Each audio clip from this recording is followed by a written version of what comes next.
Philip Brailsford fired 5 rounds. Daniel Schaefer was 26 years old. He was in Mesa, Arizona for work. He installed pest control equipment for a living. He was not a criminal. He was not armed, and he was crying on the floor of a hotel hallway, begging for his life when those 5 rounds hit him. Philip Brailsford was not guilty of murder. And if that sentence just made your blood pressure spike, I get it. That's the correct human reaction. But here's the thing. That reaction, as justified as it feels, has almost nothing to do with what a jury was legally permitted to decide in that courtroom. That gap between what happened and what the law could actually do about it is what this channel is built on. My name is not important. What I do for a living for the better part of a decade is I work in criminal law and in the courts. I've watched the machinery of the justice system operate up close, not from a law school classroom, not from a newsroom, but from inside it. And what I can tell you is that almost everything you've read or watched about this case explains the story. Almost none of it explains the law. So that's not what we're doing today. We're not here to decide if what happened was right or wrong. You already made that call. What we're here to do is walk through every single legal decision point in this case. What standard applied, what evidence existed, and what the prosecution needed to prove, and exactly where the case went the way it did. This is the evidence table. January 18th, 2016. La Quinta Inn, Mesa, Arizona, room 502. Daniel Schaefer was in town on a pest control job. He had 2 guests in his room, a woman he'd met and another person.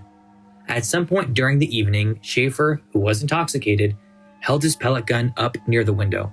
A pellet gun, the kind used in his actual job to scare off birds. Another guest at the hotel, in a room across the courtyard, looked up and saw what they believed to be a rifle pointed in their direction. They called the front desk. The front desk called 911. This is the first thing I want you to hold on to because it matters legally. Mesa PD received a third-party tip that someone had a rifle and was pointing it out of a window. They did not have eyes on a weapon. They did not have a confirmed threat. They had a report from a civilian who was scared and possibly mistaken. That's what Sergeant Charles Langley and Officer Philip Brailsford had when they arrived on the 5th floor. Now, at this point, you might be thinking, that's still enough to knock on a door, and you're right. It is. That part isn't the legal problem.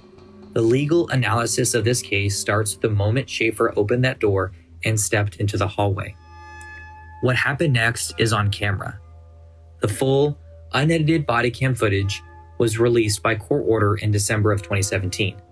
If you haven't seen it, I'll use relevant excerpts through this video. But I want to be clear about how we're using that footage. We're not showing it for shock value. We're using it the same way that it was used in that courtroom, as evidence against a legal standard. Here's the basic factual sequence.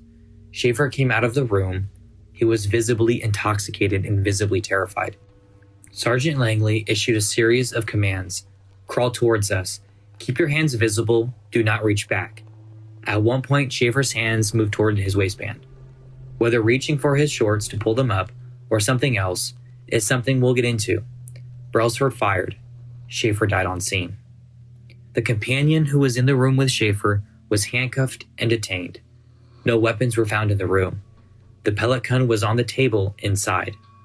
That is the factual record. Now, let's talk about the legal one. Graham versus Connor, 1989, United States Supreme Court, Citation 490, U.S. 386. This is the most important case in American use of force law, and I'd bet that the majority of people who watch Daniel Schaefer's bodycam footage go viral in 2017 have never heard of it.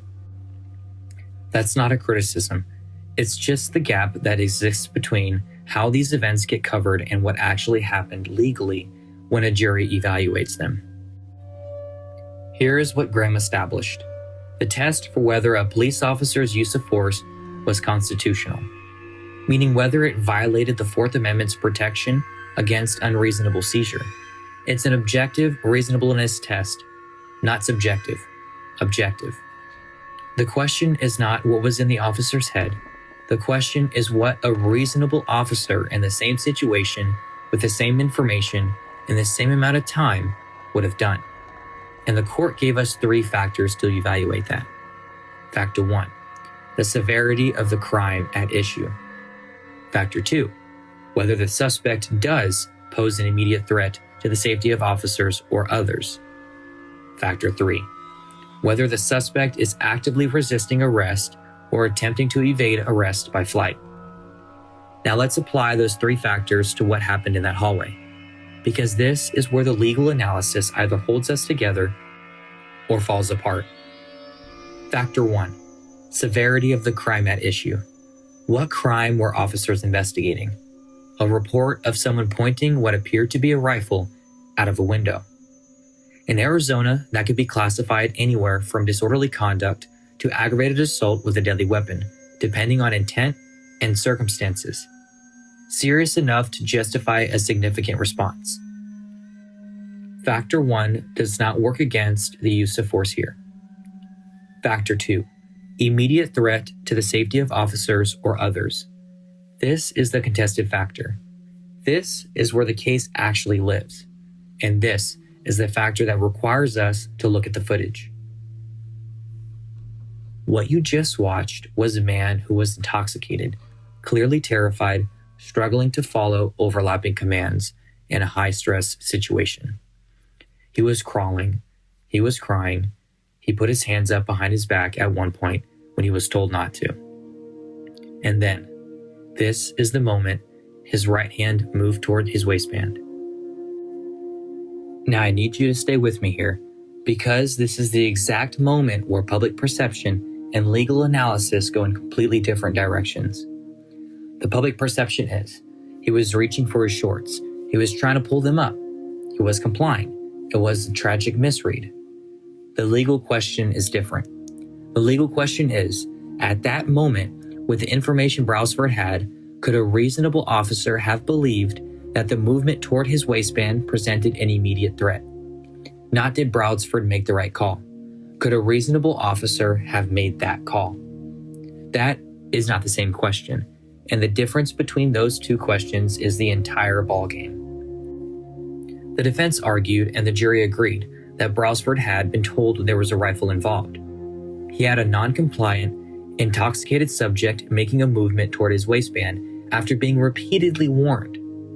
Under Graham, Factor 2, the defense argued a reasonable officer would have perceived an immediate threat.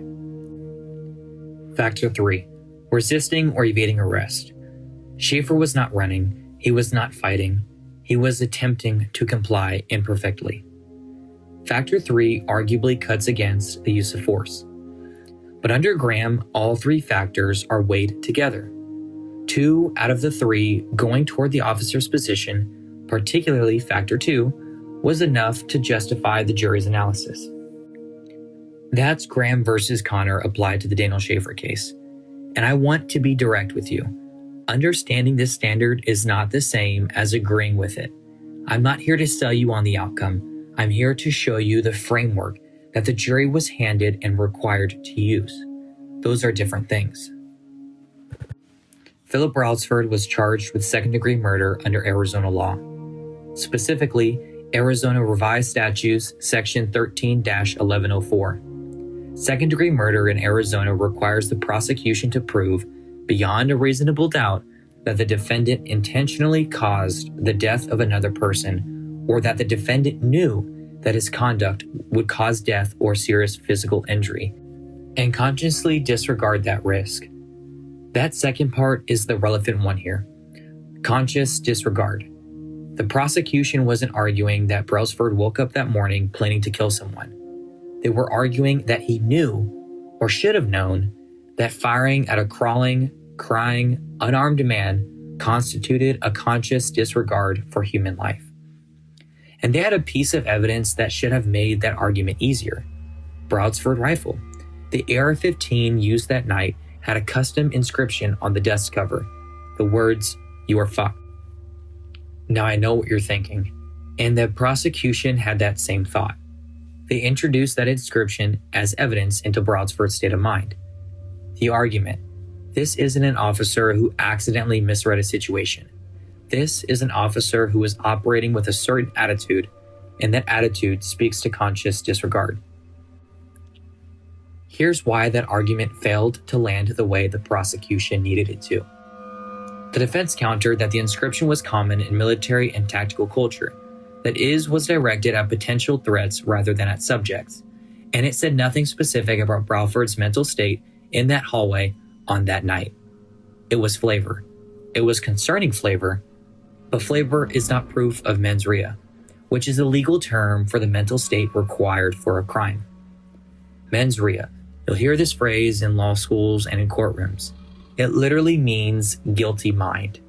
For second-degree murder in Arizona, the prosecution needed to prove beyond a reasonable doubt that Brailsford had a specific mental state the statute requires. Conscious disregard for human life. Not poor judgment, not excessive force, conscious disregard. The defense also had the Graham framework in their favor. If a reasonable officer could have perceived an immediate threat and the jury accepted that argument, then the shooting was legally justified under the Fourth Amendment. And if the shooting was justified, the element of conscious disregard doesn't survive. You can't consciously disregard human life if you are legally authorized to use lethal force. That's the structure that collapsed the prosecution's case.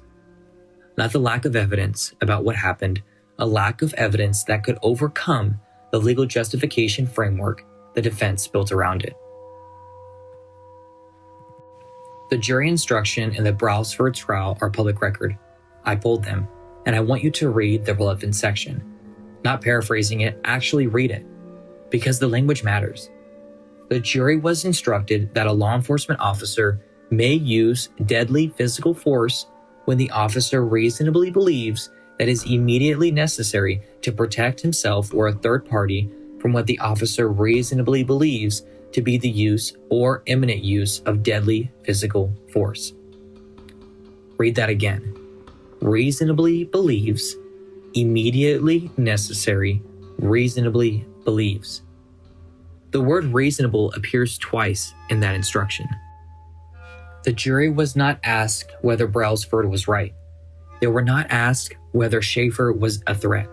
They were asked whether a reasonable officer could have believed Schaefer was a threat, and that they were asked whether a reasonable officer could have believed that a lethal force was immediately necessary. That is a different question. It sounds like a small distinction. It is not a small distinction. It is an entire architecture of how use of force cases get decided in this country. Here's an analogy. If I ask you whether someone made the right decision, and I ask you whether a reasonable person could have made that decision, those are two different questions with potentially different answers. The first is a moral judgment. The second is a legal one. Jury instructions constrain which question you are allowed to answer. And in this case, the jury was constrained to the second question. The verdict came back not guilty on all counts on December 7th, 2017. The same day the footage was released to the public. The timing was not a coincidence. It was a product of the same court order that concluded the proceedings. The reaction was what you'd expect. Massive public outrage, national news coverage, millions of views on the footage within hours. And almost universally, the coverage framed it as, how could a jury watch that video and acquit? The answer is, because that's not what they were asked. So let me give you the legal record on Daniel Schaefer. Officers had a reasonable suspicion to approach room 502. The stop was legally justified under Terry v. Ohio. When Schaefer stepped into that hallway, the question became whether the force used met the standard set by Graham v. Connor. The defense successfully argued it. The prosecution charged second-degree murder under Arizona law, which required proof of conscious disregard for human life, a mens rea standard that the Graham justification framework made very difficult to establish beyond a reasonable doubt. The jury was instructed to evaluate whether a reasonable officer could have perceived an immediate threat. They concluded one could have. They acquitted it. That is what happened legally, and I'm going to say something that might be uncomfortable for some of you, and I want to be precise about it. The legal outcome in this case was not a malfunction.